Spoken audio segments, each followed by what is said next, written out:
GMA News and Public Affairs. Walang ginikilingan, walang pinoprotektahan, walang kasinungalingan, serbisyong totoo lang.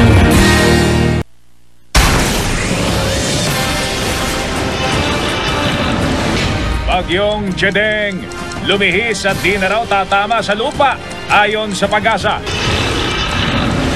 Mahigit 20,000 residenteng nagsisiksikan sa evacuation center sa Albay.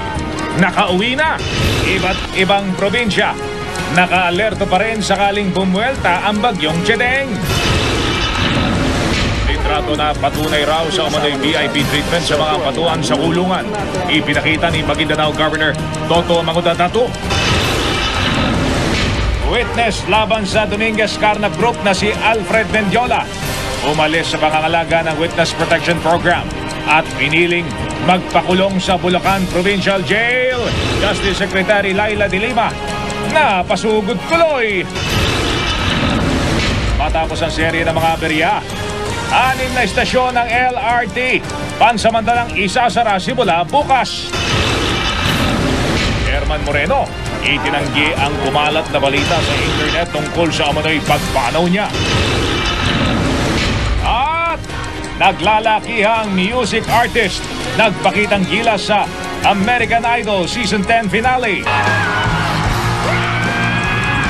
Si Scotty McCreery, bagong American Idol.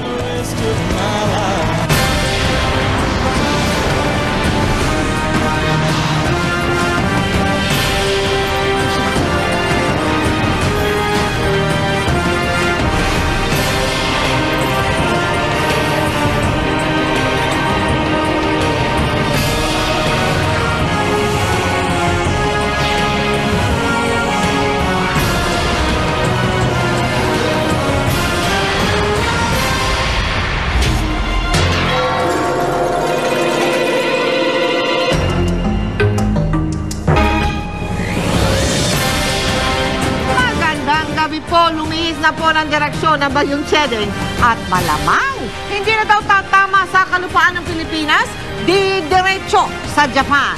Ayon po yan sa Pag-asa mismo. Gayunman, bagyang lumakas si Chedeng at patuloy pa rin daw tayong maging